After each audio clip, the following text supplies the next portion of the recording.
it's fitting. I've started the women's ice hockey question, so I'll be reporter. Volleyball question, I'll be reporter That is too. how they design it, yeah. What creates offense? Defense. What creates defense? Offense. No, the goalie in the back of the net. So you're crazy. I like you, but you're crazy because At least if you're gonna pick a trap game, pick the right ones. Little fast footwork. I know your feet don't move that fast. Brady, that's all flash, no pass. She didn't net it in the back of the net. That's not even a What are you goal. doing pulling out Ryan? Brady, Are you ready for some debate? This Bobcat Breakdown starts right now. Welcome into Studio 125 for another episode of Bobcat Breakdown. I'm your host, Ava Heaton. Alongside me is Tony Wetmore and Brittany Braun-Lieben. How are you guys feeling tonight? Feeling great. Ready for a great debate? I'm feeling great, ready to debate you. Let's go. Let's get into this. Yeah. Let's get right into the debate, starting with women's basketball. It's no secret that first-year Gal Raviv has been the standout player for the Bobcats. But Brittany, who do you think needs to consistently step up behind her? All right, Tony, I have two players that I think have to step up. First off, we have to have senior Jackie Grisdale step up, create more of an offensive presence. Yes, she's been playing almost the entire game. She's averaging 37.9 minutes per game, but she's not converting on offense. Sure, her defense is there, but Gal needs help on offense. It's not even like saying that Jackie's helping with assists.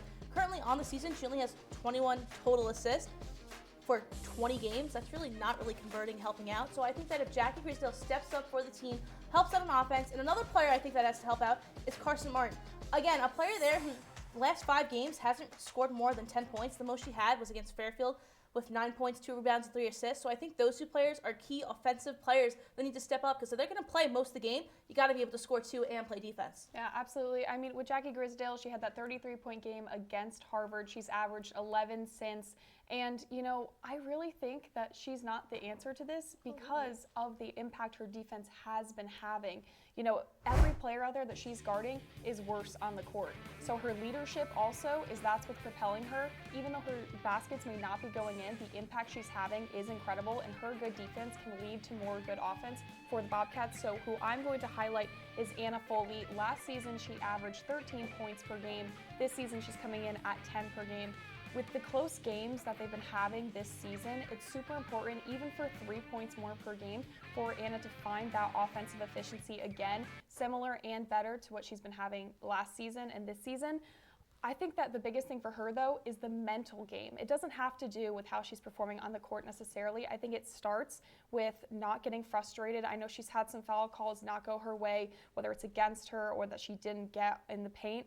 But she's got to keep her composure, keep her head, and I think if she can focus in and kind of shift out the noise from the refs, the noise of the other team and the fans, I think that she can get that offensive efficiency back up to where she was and beyond from last year. No, I agree. I also think, but the problem with picking Foley is that going into it is that she also plays a great game that, she has other people subbing in for her as a big man. She can't play as many minutes as Jackie and Carson's playing. So if you have her subbing out with Karina Perea, Grace LaBarge, Ella O'Donnell all stepping in for the game. Even Bree Bowen sometimes. Hasn't been recently, but in the beginning of the season we saw her step in for her. She's obviously not going to be converting as much because other people are getting involved in the season. So I think with players like, I'm going to say, Jackie and Carson, they're on the court most of the game. If they're going to play great defense, they have to play great offense too because Gal can't just be the star of the show. Yeah, absolutely. I mean, and even Ella O'Donnell, a name that we haven't heard necessarily every game in terms of points per game and things, but she's out there contributing in ways too. In that Fairfield game, she scored those 6 points that kind of helped them come out of that hole and then ultimately stay in the game for most of it. So, I understand that the guard play is also a very important factor. Sticking with the women's team, Quinnipiac currently sits at second in the MAC. The teams surrounding them in the standings are Fairfield, Mount St. Mary's, and Siena. During the regular season, the Bobcats have the opportunity to play each of these teams twice.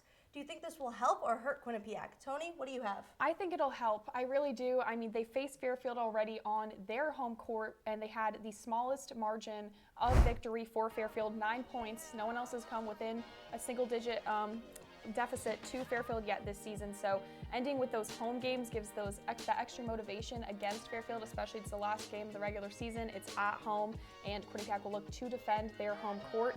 And I mean, with Mount St. Mary's, that's the first loss of the season. I know especially Gal Raviv, she'll be looking to have that get-back game and really get them back into it. They already showed that they can beat Siena twice, who fell out of the top 3 because of Quinnipiac. And so I'm going to say that it's good for them, and it'll be good moving forward. Tony, I have to agree with you. When you have the chance to play teams twice like this, especially in a competitive women's MACB league like this, it's great. It's extra practice, and especially when I'm playing Fairfield, it's the last game of the regular season right before Atlantic City. It's that weekend. It's So the tournament starts that Tuesday. That Saturday, they're playing Fairfield again. So that's a great opportunity because Quinnipiac has the ability to go to this championship game and play against a team like Fairfield. So, and especially to a team like Fairfield, sure, you can say a team beats them twice. How many times do you really see a team beat a team 3 times in a season? It's very rare, very hard to do. So I think it's a great opportunity for the team, especially Quinnipiac, to play against Fairfield, to have the extra time, just, fix what they're doing, because it wasn't a bad game against Fairfield. You have to agree that Quinnipiac played a great game. They just struggled scoring. When you struggle scoring, you can't win games, because in order to win basketball games, you got to get the ball in the net. Yeah, they dug themselves that 10-point hole early in the game, and I think if they come out hot and firing in the beginning of the home game against Fairfield, that they won't have the same issues. And it was a 3 to 4 possession game that would have got them the win. 3 to 4 extra buckets. They're in that game. They come out on top. So I think they could do it the next time they face them. Unfortunately, we have to take our first break of the night, but when we return, we will be discussing Quinnipiac's top rivalries. Stick with us.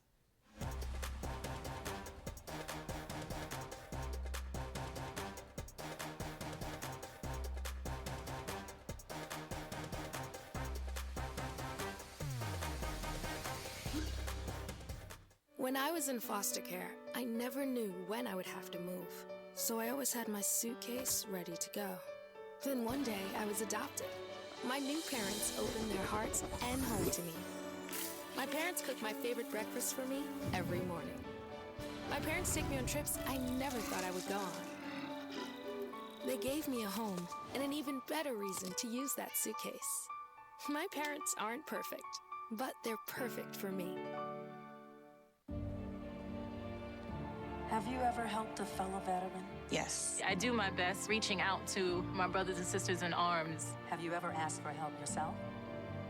Most of us, we're not gonna admit that we need to help. You don't have someone to kind of help you guide those thoughts. It can be really bad. It's just a beautiful space when someone can trust you and say, listen, I need help.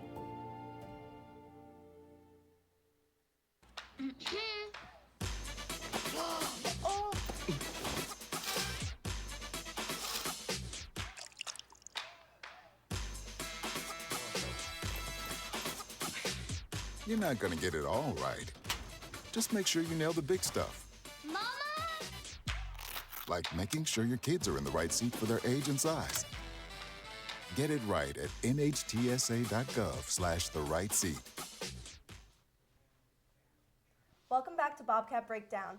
Quinnipiac has plenty of rivalries, and QBSN is here with some electrifying calls to recap the best. Pandemonium in Atlantic City, and it's not from the casinos, it's from the basketball courts. Ball, 7 seconds remaining. Clark trying to make some space on block, drives up, goes out of bounds, goes back in, and it's a buzzer beater for so! The Bobcats head back to Hamden, the #1 seed has fallen. Still a delayed penalty. Blaze across, Marcellus down low. Wilma backdoor! They score! Aaron Schwartz! His 6th of the season, and we're tied at 2. Out and from backhander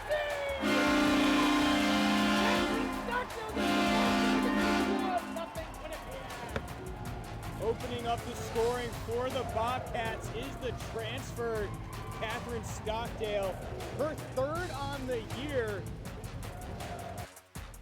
Rebound scooped up once again by Otieno, who gives it off to his point guard, Lewis. Lewis on the left side with his left hand, crossover. Kicks out, left wing, 3, Monroe, and it's good! Amari Monroe once again, back-to-back trips, back-to-back 3s for Monroe. Martin, just Porter ahead of her. It's the first time you've probably seen Martin all day in a ISO situation. Crossover, then finds a lane to the basket. Bounce pass to O'Donnell. O'Donnell wide open, converts.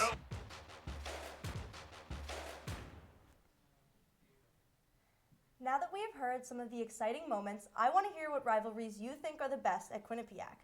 You guys will rank a rivalry for each winter sports team, with C tier being the lowest hyped rivalry and A tier being the best rivalry winter sports has to offer. Brittany, what's your C tier? All right, starting with my C tier, I'm going to have to go women's basketball versus Niagara. All right, this might be like Niagara's not very good in the MAC this season, but for the last 2 years, Quinnipiac is on a 5-game losing streak against them. The Parker sisters, in their press break, Quinnipiac could not break for the longest time. it was something about Niagara's defense that stopped Quinnipiac, and they didn't know how to get up the court. So that's why I think it's such a big rivalry, especially last year when they played against them 3 times and lost to them 3 times. Tony, what do you got? In my C, I have Acro and women's ice hockey. For Acro, I have Oregon. It's a constant fight for the 2 spot. Quinnipiac's only won 4 of their 14 matchups.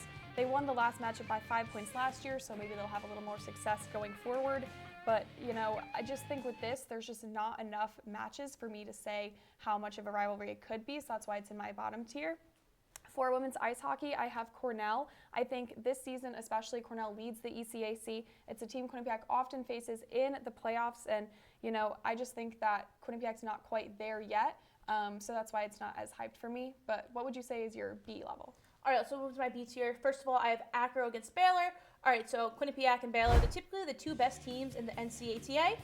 They didn't face each other for the last 2 seasons during the regular season, but, you know, in 2023, they faced each other in the semifinals. Quinnipiac lost by 3 points, you know. Some of the fiercest competitors in Acro in tumbling is on the Baylor Bears team. Baylor has won the last 10 championships in a row. So Quinnipiac, you know, has never beaten them, but it's like motivation going into this game, especially when they go against each other. You know, this match is really important, and Quinnipiac has, you know, they faced them in 2023, but it's this idea that Baylor's always number 1, Quinnipiac's usually number 2. Let's go after and become the number 1 team and beat the Baylor Bears. Tony, what do you got for me? I'm going to say men's ice hockey and men's basketball. For men's ice hockey, I have Colgate. They're trying to make a run for the top spot in the conference, especially as we head into these last few weeks. And they're only 3 points, 1 regulation game behind Quinnipiac. They split the matchups this season 1-1, so I feel like they're right there with each other. So a little bit more hype because they have more games to go off of, but not necessarily right at the top for me. I also have men's basketball versus Marist. Marist has been great this season at the top of the MAC. Close loss on the road for the Bobcats, and they won't face them again in the regular season, but if the standings were to stay the exact same as they are now, they'd face each other 1 and 2 in Atlantic City, so we'll see if they end up on the other side of the bracket from each other, and if we can see how much of that rivalry we can get moving forward.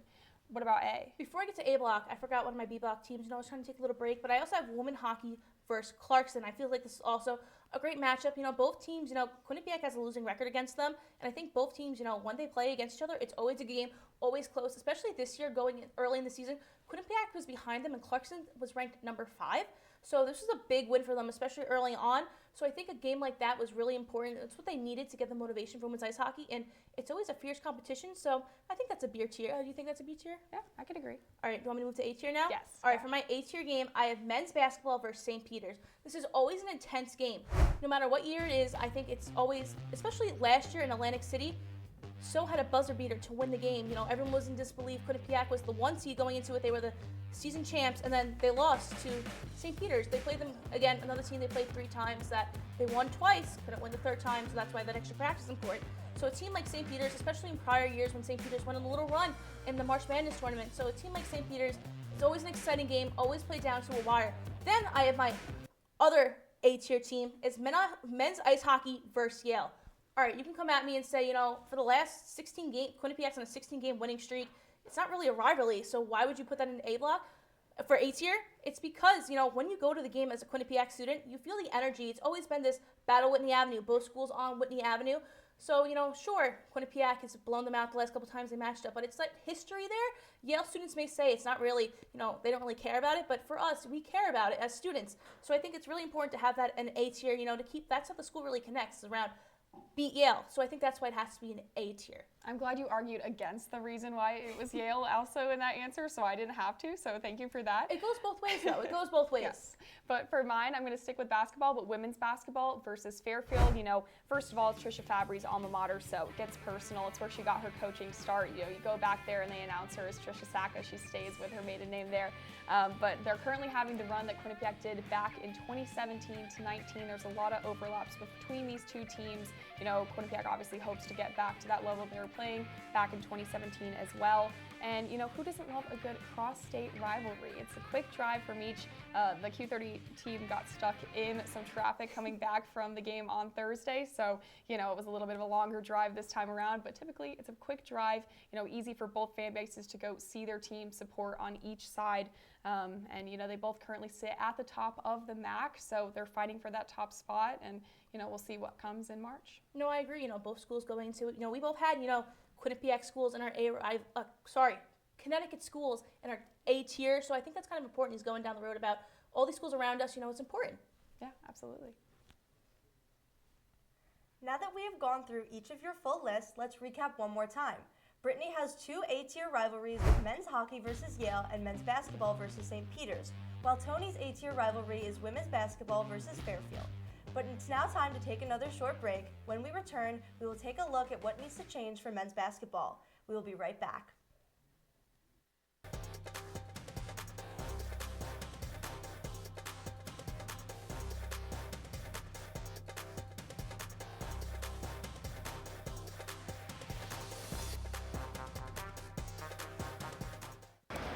Hate is loud. It gets clicks. It gets attention. Hate, however, is actually quite small. But love. Love is the majority. Love fills our hearts, our lives, our everyday.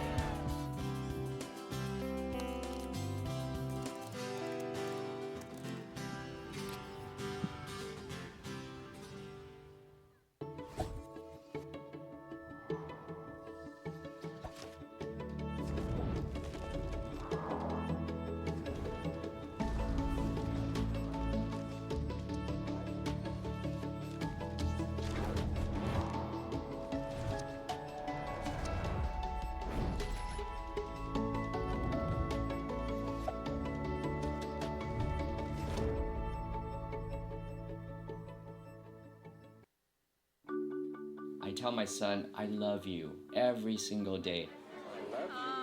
Now, my dad has never said that to me. Not because he doesn't love me, but because culturally it wasn't comfortable for him. Now that he's a grandfather, he says, I love you to my son every time he sees him. My advice to all the fathers out there, forget the cultural restrictions. They grow up way too fast for you to waste even a single precious moment. Welcome back to Bobcat Breakdown. If you're just joining us, I'm Ava Heaton alongside Tony Wetmore and Brittany Braun-Levin. Men's basketball is coming off 2 big games in which they split the weekend against Fairfield and Siena. Despite their strong win over Fairfield, the team has had consistent struggles from deep. So what can they do to improve their offensive efficiency? Tony, let's start with you. Brittany, I'm going to start with a question. It all comes down to the fundamentals. What's the highest highest percentage shot in basketball for efficiency? A layup. Yes, exactly. Yes, exactly. That Points was a simple in question. the paint. So Yes. Paul Otieno needs to be the priority. He's the 36th in the country for rebounds per game right now, and half of them are offensive. He can just go up, grab the ball, go back in the hoop. His wingspan, he's already 6'8". His wingspan has to basically be 10 feet. He might as well just, drop it right in the hoop. So I say definitely starting with Paul and getting him and his inside game going. Tony, I have to agree with you. I said actually, if your offense isn't working, use what's working for you. Play consistent defense. As we said, Paul Otieno, great rebounder. Other players on the team have to step up, and help on the defensive side. Then once you have your defense, it'll create offense. They have to stop shooting from the 3. They are shooting 28.3%. It is awful. Ryan Mabry transferred into this school, supposed to be the next Matt Blanc, great three-point shooter. You want to go what he's shooting from the 3? Want to know? Do I want to know? I don't know if I want to know. 31.6%, 25 for 79. It is looking rough. So if it's not going for you, as you said earlier, work into the paint, get those shots off, stop shooting the 3. And a part of the problem is that everyone's kind of playing selfishly on this team. They're all looking for themselves out and trying to get the points, shoot their 3s. Wait a little bit. Take your time. Take a deep breath. Set up a play, work that ball into the paint, and shoot it. That's where you're going to get more efficient shots. If you're struggling on offense, do the easy stuff and just stop chucking up the ball in transition because that's not helping anybody on this team. Yeah, Amari Monroe, he keeps getting these season highs and, setting career records, but he had 28 at Siena. He was 0 for 5 from 3. So if that's not what's working for him. He needs to continue to find those higher efficiency shots. Also, they just have to continue to push. They have fast guards like Savion Lewis, Caden Bennett, and Doug Young. They can get the ball down the floor quickly, confuse the defenses, and once they get down there and get it pushing in transition, I think they can be really successful. No, I agree, especially going off Savion Lewis being, the vet, 7-year player. He's 0 for 3 from the 3-point arc. As you said, transition, go for a layup. Take your time, set up the play good basketball. Stop playing selfishly and just chucking the ball up in transition.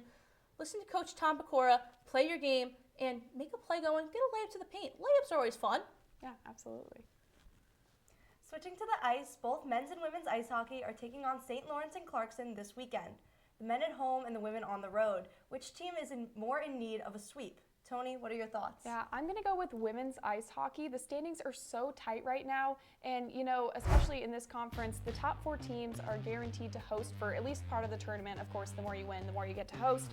And overall this season, the Bobcats are 9-2-2 at home and 8-6-1 on the road. So a home ice advantage would be really significant for them, and that could really help them going into the tournament. And I really think that could help them. All right, I'm going to have to disagree with you. I think that men's ice hockey needs to win out this weekend. They have to beat St. Lawrence and Clarkson.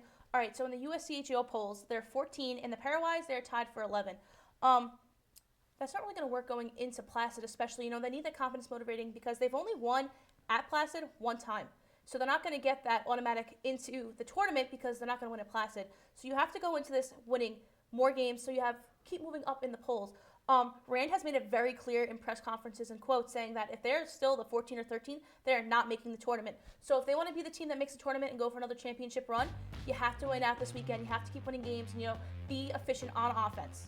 I understand the argument for men's hockey needing it more with the pairwise, but women's hockey will need that momentum going into the ECAC playoffs. They start earlier than men's hockey, so everything that's going on now, especially this weekend, that is really going to be the momentum to push going into the playoffs, which we'll see earlier than the men's. And there's less time for the women to kind of go in and get those extra wins versus the men have more time. Well, that's a great point. The women's is earlier, so they need to win out this weekend and get the momentum.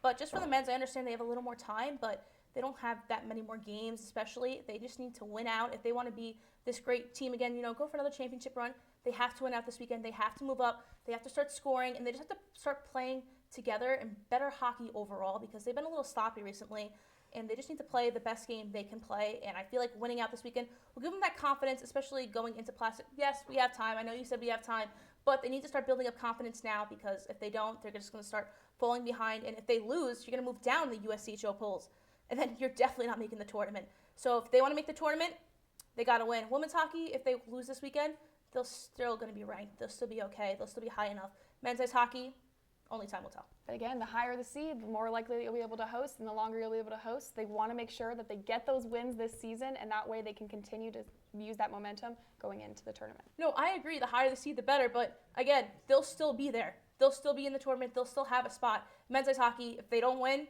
they're not in.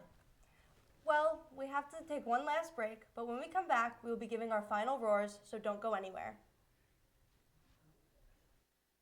On Saturday, Quinnipiac Athletics celebrated National Girls and Women in Sports Day with a doubleheader for women's basketball and women's ice hockey. 12 teams came through today with As Jack Ricketts scored a 19-net goal in Friday's 6-3 win over Colgate.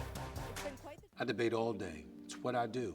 But there are some things that are undebatable, like your mental health. I was in a dark place when my brother passed away in a car accident. I was depressed in ways I never imagined. I reached out, and my sisters came, my pastor, my therapist. They helped me get through it. I found that the more I spoke up, the healthier my mind became. When you love your mind, you can go so much further. Find mental health resources at loveyourmindtoday.org.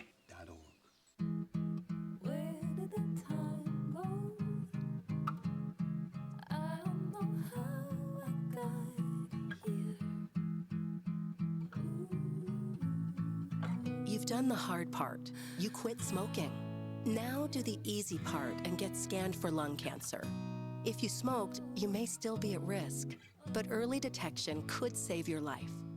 Talk to your doctor and learn more at savedbythescan.org. Every day, thousands of kids start vaping, and I can't let this happen to my kid. So if you want to talk to your kids, you have to get it trending.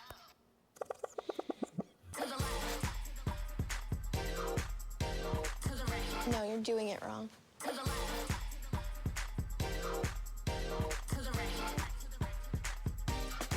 Let's go. Can we talk? Yeah, what's up? Visit talkaboutvaping.org for tips on when and how to have the vape talk. Welcome back to Bobcat Breakdown. It's time for our final roars. I'll start us off. I came to Quinnipiac to get involved in student media, and that's just what I did. I soon came to be interested in content creation. When I first joined the men's ice hockey beat staff, I was worried. Not just because it was my first time beat reporting, but I was reporting on such a high-profile team in a role where I had minimal experience. Imposter syndrome was hitting me hard as the only first year on a staff surrounded by those who seemed to know everything and handled it with confidence. With the help of other beat reporters, I found out that I wasn't alone in how I was feeling. And as the season progressed, so did my abilities. I learned that making mistakes is just part of the process, and now I have the courage to make my voice heard. I'm proud of the content I've been able to make for the team, and even though every day isn't easy, I know now that this is what I love to do, and that's largely in part to the people I've met along the way. I want to take a moment to thank my fellow men's ice hockey beat reporters because without them, I wouldn't be half the reporter I am now. And if you're ever struggling with imposter syndrome, just remember that even the most qualified people you know were once in your shoes. So take a breath and try your best. With National Girls and Women in Sports Day tomorrow, I'd like to talk about why representation is important. We all know the saying, if you can see it, you can be it. And this statement is so true. I've had the chance to be surrounded by many successful women in and out of sports throughout my life. I grew up watching reporters like Holly Rowe, Pam Oliver, and Laura Oakman do exactly what I hope to do one day, tell meaningful stories. This industry has helped me meet some amazing women with like-minded goals, including here at Quinnipiac. My sports journey at Quinnipiac began at 10 years old, handing out waters to a championship women's team. So to any young girl out there who wants to work in this field that's dominated by men, don't be discouraged that there is a place for you here. You matter and you belong. Your ideas deserve to be heard and appreciated. Empower one another, and I can't wait to see you all on the sidelines and at the top. In this industry, we have the great ability to tell stories of athletes, coaches, fans, and so many others. What's so great about being a part of student media is all the opportunities we have to create and find interesting stories. When telling these stories, take a risk and get creative. There will always be a game recaps and above the surface stories. Be the person who does the extra work and find a new angle. This could be as simple as trying to be creative with your stand-ups, try fun puns with your wording and voiceovers.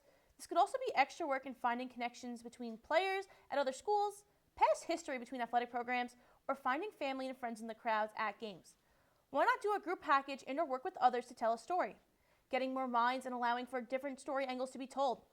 These are different ways to help add to the storytelling process. Don't be afraid to take this creative risk because people don't agree with the ideas or what you want to tell. These risks are how you can set yourself apart as a reporter. Why be ordinary when you could be extraordinary? These little things that you do to add to your own story is make it more meaningful. Do your own thing. Take a risk and tell the story you want. That's the end of our debate tonight, but I wanted to ask before we go that men's and women's basketball are both playing Canisius and Niagara this weekend. Which weekend is going to be bigger?